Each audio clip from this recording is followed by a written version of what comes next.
అధ్యక్షుడిగా బాధ్యతలు తీసుకున్న తర్వాత ఈ సంవత్సరం ముగింపులో కడప జిల్లాలో ఏ కార్యక్రమాలు, ఒక సైడ్ కొప్పర్తికి దాదాపు 2,000 కోట్ల రూపాయల అభివృద్ధి కార్యక్రమాలు జరుగుతూ ఉన్నాయి, డెవలప్మెంట్ జరుగుతూ ఉంది. అరటికి పులివెందల్లో దానికి సంబంధించిన ఒక సెంటర్ని తీసుకొని వచ్చి దాంతో ప్రాసెసింగ్ చేసి ఇక్కడి నుంచే మనకు మద్దతు ధర, ఇక్కడి నుంచే ప్రాసెసింగ్ యూనిట్ కార్యక్రమం స్టార్ట్ చేయడం జరుగుతూ ఉంది. కడప జిల్లాలో ఒక సైడు కడప టౌన్ నగరం కూడా ఈరోజు ఎమ్మెల్యే గారు రెడ్డప్ప గారు మాధవిరెడ్డి గారి ఆధ్వర్యంలో కానీ వాసన్న ఆధ్వర్యంలో ఒక అభివృద్ధి పదంలో జరుగుతూ ఉంది. పుత్తా చైతన్య రెడ్డి గారు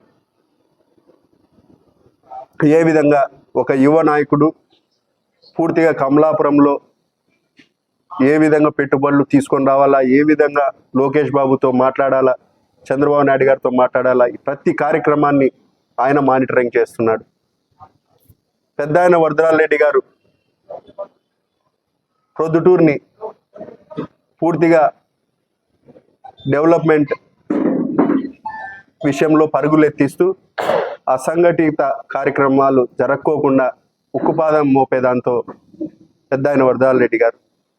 అట్లనే మన పుట్టా సుధాకర్ యాదవ్ గారు కూడా మైదుకూరులో పూర్తిగా మరీ ముఖ్యంగా ఆయన స్పెషల్ డ్రైవ్ తీసుకొని శ్మశాన వాటికలకు కాంపౌండ్ వాళ్ళు, బోరు, దానికి సంబంధించిన ఏమైతే ఉన్నాయో అవి పూర్తిగా ఒక స్పెషల్ డ్రైవ్ మాదిరి కూడా పెట్టుకోవడం జరుగుతూ ఉంది. కాబట్టి ఒక సైడు బద్వేల్లో రితేష్ రెడ్డి గారు కూడా డెవలప్మెంట్ యాక్టివిటీస్లో పూర్తి స్థాయిలో ఉన్నారు. బీటెక్ రవి గారు, మనం కూడా పులివెందలలో డెవలప్మెంట్ ఏ విధంగా జరుగుతుంది, ఈవెన్ తాగునీటికి కూడా గత ప్రభుత్వం పట్టించుకోకపోతే ఈ ప్రభుత్వంలో మున్సిపాలిటీకి, పులివెందల మున్సిపాలిటీకి కూడా సిపిడబ్ల్యూఎస్ స్కీమ్ ద్వారా ఆర్డబ్ల్యూఎస్ కింద ఆ కార్యక్రమాన్ని కూడా పూర్తి చేయడం జరుగుతూ ఉంది. ఈ మాట ఎందుకు చెప్తున్నామంటే దాదాపు 30-40 ఏళ్ళ నుంచి ఒకటే కుటుంబం పులివెందల మున్సిపాలిటీ పరిపాలిస్తుంది. వాళ్ళు ఈ రోజు పోయి కలెక్టర్లకు, ఆర్డీఓలకు రిప్రజెంటేషన్ ఇస్తున్నారు తాగునీటి సమస్య ఉందని.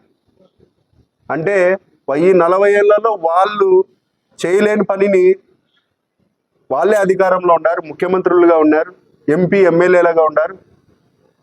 ఏదైనా పని చేయాలంటే మాకే ముందు కావాలని పులివెందలకు తీసుకొని పోయేటోళ్ళు ఈరోజు తాగునీటి వ్యవస్థను కూడా పట్టించుకోకుండా పోయినారు ఆ గత ప్రభుత్వం. ఇక్కడనే మీకు తెలుస్తుంది వాళ్ళ పరిస్థితి ఏందనేది. కాబట్టి ఇవన్నీ ఆలోచన చేయాలా. మరీ ముఖ్యంగా పీపీపీ మోడల్ వైద్యశాలలను కేవలం ఇది ఒక రాజకీయ కోణంలోనే వ్యతిరేకిస్తున్నారు తప్ప ఈరోజు 104 కానీ 108 కానీ ఎన్నో ఏళ్ళ నుంచి ప్రైవేట్ పబ్లిక్ పార్ట్నర్షిప్తోనే నడుపుతున్నారు. కాలేజీలను కూడా అదే విధంగా తీసుకొని వస్తే ఒక